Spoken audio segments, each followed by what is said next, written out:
Assalamualaikum warahmatullahi wabarakatuh. Saya Fatin Nur Tahirah binti Nur Hisham dengan matriks nombor 143886 dan sekarang saya akan menerangkan tentang konsep dia. Apakah perkahwinan? Perkahwinan adalah akad yang menghalalkan di antara lelaki dengan perempuan hidup bersama dan menetapkan tiap-tiap pihak daripada mereka hak-hak dan tanggungjawab. Dalam erti kata lain, suatu akad yang menghalalkan persetubuhan dengan sebab perkataan yang mengandungi lafaz nikah, perkahwinan dan sebagainya. Kenapa kita perlu berkahwin? Di dalam Al-Quran, terdapat banyak ayat-ayat yang menyebut mengenai pensyariatan perkahwinan dianjurkan secara langsung atau tidak langsung kepada manusia sesuai dengan tuntutan fitrah dengan semula jadinya. Apakah keluarga pula? Konsep keluarga ialah sebuah kumpulan yang terdiri daripada ibu, bapa dan anak yang hidup bersama. Mereka hidup bersama dan mempunyai komitmen antara satu sama lain. Selain itu, interaksi sesama ahli keluarga adalah jauh berbeza daripada interaksi mana-mana organisasi sosial lain kerana ia didasari dengan perasaan cinta, kasih sayang, tanggungjawab, emosi dan perasaan. Seterusnya kita lihat kepada apakah nafkah. Nafkah ialah mengeluarkan belanja atau sara hidup kepada mereka yang wajib ke atas seseorang sama ada isteri, anak dan orang-orang yang di bawah tanggungannya. Ia termasuk keperluan tempat tinggal, makanan, pakaian, pendidikan, keagamaan dan perubatan. Apakah jenis-jenis nafkah? Jenis-jenis nafkah terdapat 7, antaranya nafkah diri, nafkah anak, tunggakan nafkah isteri, tunggakan nafkah anak, hak mendapatkan tempat tinggal dan nafkah idah. Seterusnya kita lihat kepada hukum-hukum berkahwin. Hukum-hukum berkahwin terdapat 5. Yang pertama, wajib. Mengapakah perkahwinan itu wajib? Wajib bagi orang yang berkemungkinan besar terjerumus ke dalam jurang perzinaan jika tidak berkahwin, sedangkan dia seorang yang mampu dari sudut keuangan untuk menyediakan mas kahwin dan memberi nafkah kepada isteri. Hukum haram pula dijatuhkan bagi seseorang yang berkemungkinan besar menzalimi pasangannya sendiri seperti tidak berkemampuan dari sudut nafkah, zahir atau seksual, ketidakkemampuan untuk berlaku adil dalam perkahwinan kedua dan ketidakmampuan menahan diri daripada menyakiti fizikal pasangan. Seterusnya kita lihat kepada hukum makruh. Hukum makruh dijatuhkan bagi seseorang yang merasa bimbang dan akan berbuat zalim kepada pasangannya. Kebimbangannya itu tidak sampai kepada tahap sangkaan kuat bahawa dia akan melakukan kezaliman sama ada dari sudut ketidakkemampuan nafkah, berlaku adil ataupun melayani pasangan dengan baik. Seterusnya kita lihat kepada hukum harus, yang mana individu yang diharuskan berkahwin adalah seseorang yang tiada halangan untuk berkahwin serta dalam masa yang sama tiada dorongan untuk berkahwin. Dan yang terakhir adalah hukum sunat bagi seseorang yang berkeadaan biasa iaitu tidak takut terjerumus ke lembah perzinaan jika tidak berkahwin, mampu berlaku adil kepada pasangan serta mampu dari sudut fizikal dan seksual, dan hal ini berdasarkan dalil-dalil umum arahan melakukan perkahwinan. Dan perkahwinan merupakan gambaran kepada penekanan Islam terhadap institusi keluarga. Pertama, asas itu adalah perintah untuk berkahwin. Perkahwinan merupakan suatu jalan yang disyariatkan dalam Islam bagi memenuhi tujuan pembentukan sesebuah keluarga selari dengan maksud keluarga yang terdiri daripada ahli-ahli dengan peranan tertentu dan tanpa perkahwinan tidak akan wujud sama sekali unit keluarga tersebut. Perkahwinan adalah suatu ikatan yang menjadikan sesebuah perhubungan itu halal, dan jika terdapat perhubungan tanpa melalui perkahwinan, perhubungan itu adalah suatu bentuk zina. Allah Subhanahu Wa Taala telah berfirman, maka berkahwinlah dengan sesiapa yang kamu berkenan dari perempuan-perempuan. Ayat An-Nisa, ayat yang ketiga. Yang kedua adalah asas yang Islam menetapkan tanggungjawab dan hak-hak suami dan isteri. Melalui perkahwinan akan terhasilnya suami dan isteri, dan setiap mereka mempunyai tanggungjawab dan hak-hak yang mesti ditunaikan terhadap pasangan masing-masing. Bagi seorang suami, Islam telah menetapkan beberapa perkara yang menjadi kewajipan ke atas beliau untuk dipenuhi terhadap isterinya, iaitu mas kahwin, nafkah serta pergaulan dengan isteri dengan cara yang baik. Selain suami, isteri juga mempunyai beberapa perkara yang perlu dipenuhi kepada suaminya, iaitu ketaatan yang penuh terhadap suaminya di dalam perkara yang bukan maksiat, tidak membenarkan orang lain memasuki rumah tanpa kebenaran dan keredaan suami, serta menjaga kemuliaan, kehormatan dan harta benda suami. Rasulullah SAW bersabda, "Wahai Abdullah, aku dikabarkan, bukankah engkau selalu berpuasa sepanjang hari dan solat sepanjang malam?" Aku menjawab, "Benar wahai Rasulullah." Beliau bersabda, "Jangan engkau melakukan itu. Berpuasalah dan berbukalah. Bangun solat pada waktu malam dan juga tidur pada waktu malam.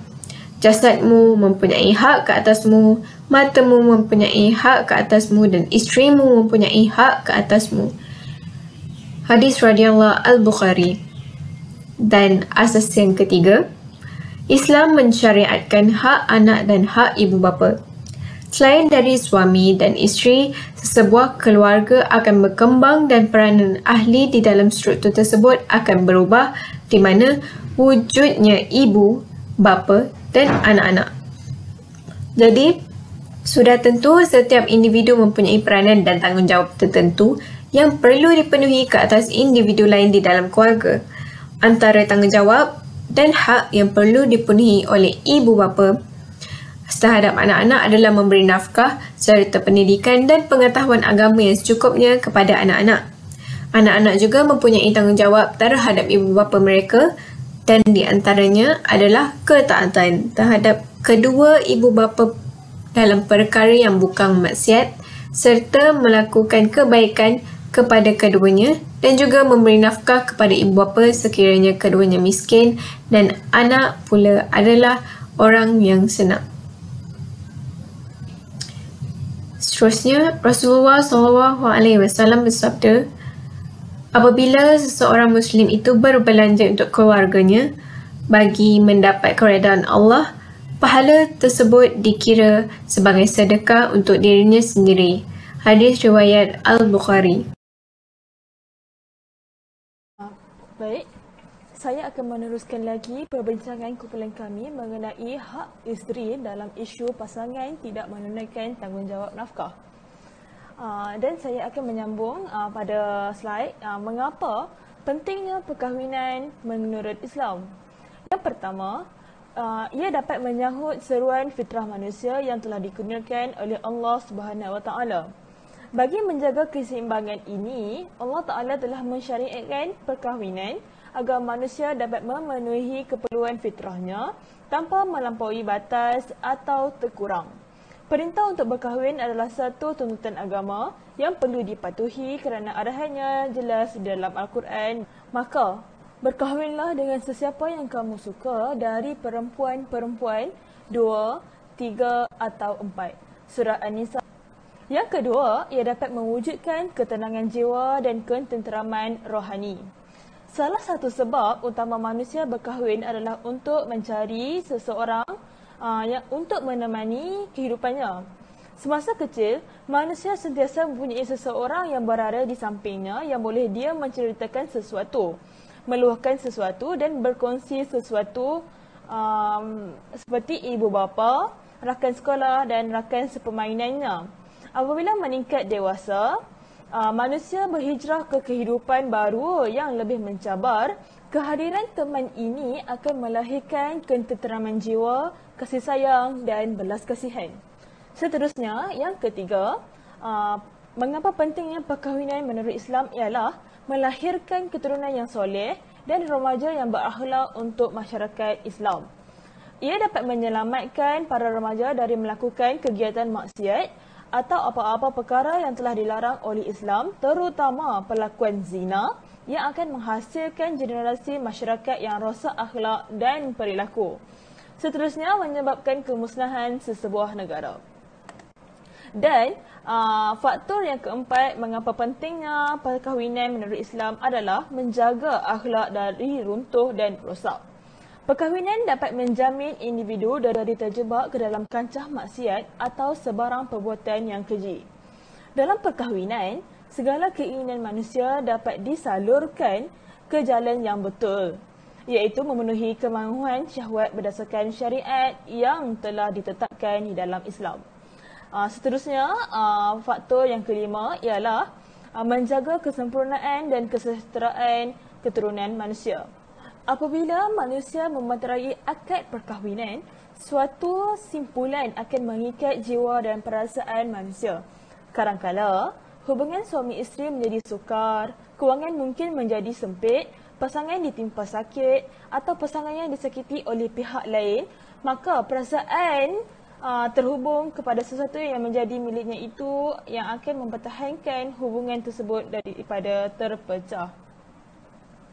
Setiap pihak, sama ada lelaki atau perempuan, mempunyai rasa, komitmen, setia dan percaya dalam mempertahankan hubungan mereka kerana ia adalah milik mereka sendiri.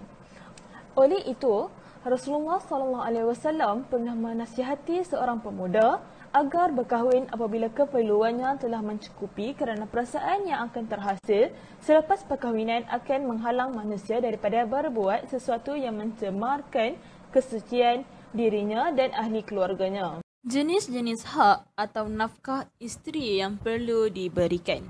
Nafkah al-furu' ala al-usul.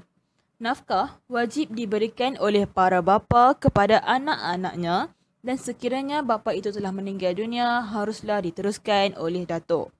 Kewajipan ini telah ditegaskan baik dalam Al-Quran, Al-Sunnah dan juga Al-Ijma'.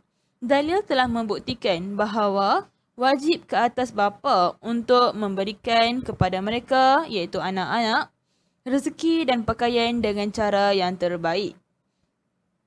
Surah Al-Baqarah, surah yang kedua dan ayat yang ke-233. Tanggungjawab suami terbagi kepada 3. Yang pertama kepada anak perempuan dan yang kedua tanggungan keluarga dan yang terakhir tanggungjawab keperluan. Mari kita lihat kepada tanggungjawab kepada anak perempuan. Bagi anak perempuan, nafkah ini wajib diberikan sehinggalah mereka berkahwin. Justru, selepas perkahwinan nafkah tersebut ditanggung oleh suaminya. Bagaimanapun, sekiranya berlaku penceraian dan dia menjadi janda, maka kewajipan memberi nafkah kembali semula kepada bapa atau datuknya. Bagi tanggungjawab suami ke atas tanggungan keluarga, dalam Islam, seseorang bapa tidak hanya bertanggungjawab memberikan nafkah kepada isterinya sahaja, malah dipertanggungjawabkan juga untuk mengeluarkan nafkah kepada anak-anak berikutan mereka berada di bawah tanggungannya. Dan yang terakhir, tanggungjawab suami terhadap tanggungjawab keperluan. Islam mewajibkan ke atas bapa untuk memberikan kepada anak-anak mereka makanan dan minuman serta pakaian dengan cara yang terbaik. Sekiranya mereka, iaitu para isteri, menyusukan anak-anak kamu, maka hendaklah kamu memberikan kepada mereka upah, iaitu nafkah. Surah Al-Talaq, surah yang ke-65, ayat 6. Seterusnya, nafkah yang tidak bersangkutan dengan pemberian harta. Selain daripada nafkah harta, seseorang suami wajib memberikan nafkah yang bersifat maknawi kepada isterinya. Kategori nafkah ini merupakan kasih sayang, beramah mesra, masa yang berkualiti untuk keluarga, kepuasan seksualiti kepada pasangannya dan pelbagai lagi. Hadis riwayat Al-Bukhari berkata, hendaklah kalian melakukan kebaikan kepada wanita. Objektif perkahwinan adalah untuk merasa kebahagiaan dan kasih sayang antara pasangan suami dan isteri. Objektif ini sukar dicapai sekiranya suami hanya memberi tumpuan kepada nafkah yang bersifat pemberian harta sahaja dan mengabaikan nafkah selebihnya. Seterusnya saya akan menyambung daripada kawan saya iaitu jenis-jenis hak atau nafkah isteri yang perlu diberikan oleh suami. Antara yang boleh saya perincikan adalah hak memperolehi mut'ah. Apakah itu mut'ah? Mut'ah ialah suatu bayaran yang wajib ke atas suami yang diberikan kepada isteri yang diceraikan tanpa sebab yang munasabah mengikut hukum syarat. Manakala menurut Seksyen 2/1 EUUKI bagi negeri Melaka, mut'ah ertinya bayaran sagu hati yang diberikan dari segi hukum syarat kepada isteri yang diceraikan. Dan bagaimana mut'ah dilaksanakan dan apakah tujuan mut'ah itu? Baiklah, saya akan menerangkannya. Mut'ah juga bertujuan menutup rasa malu yang dialami oleh isteri, menghindarkan daripada fitnah dan sebagai asas untuk memulakan hidup bersendirian. Seorang isteri yang diceraikan akan merasa malu dan mungkin pula menerima prasangka buruk dari aspek masyarakat sekeliling untuk menghilangkan prasangka buruk bahawa seseorang itu diceraikan bukanlah kerana keaiban yang ada pada dirinya, maka mut'ah diwajibkan ke atas suaminya. Di samping itu juga, seorang isteri yang lazimnya bergantung kepada hidup kepada suami akan menghadapi kepayahan untuk memulakan kehidupan persendirian. Oleh itu, wajar hak isteri untuk menuntut mut'ah selepas diceraikan. Di samping itu juga, dasar mut'ah adalah keredaan kedua-dua pihak, tetapi jika tidak tercapai persetujuan, maka penyelesaiannya ditentukan oleh kadi. Penentuan kadar telah digariskan oleh syarat dengan nilai kedudukan kaya miskin iaitu suami dan sifatnya serta keadaan isteri. Di samping itu, sifat adalah perwatakan dan keadaan kedudukan keluarga atau status keluarga dalam masyarakat. Kaya dan miskin ialah nilai semasa dari segi perolehan dan penilaian.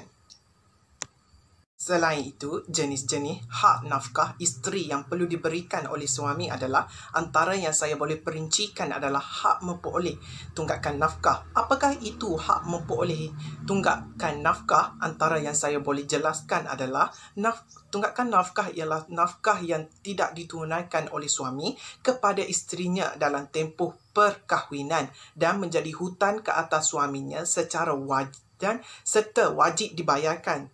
Secara umumnya, tuntutan nafkah ini terdapat 3 iaitu mas kahwin yang belum dijelaskan, nafkah isteri dalam tempoh perkahwinan dan tuntutan nafkah anak-anak. Oleh itu, rumusan keseluruhan berdasarkan pembentangan ahli kumpulan kami telah menyediakan rambah rajah bagi menerangkan secara lebih detail dan terperinci untuk pemahaman anda semua.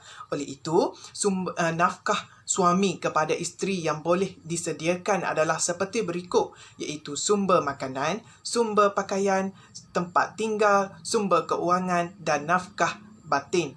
Nafkah batin hanya diberi kepada pasangan yang telah berkahwin, manakala pasangan yang telah bercerai dikecualikan bagi nafkah ini.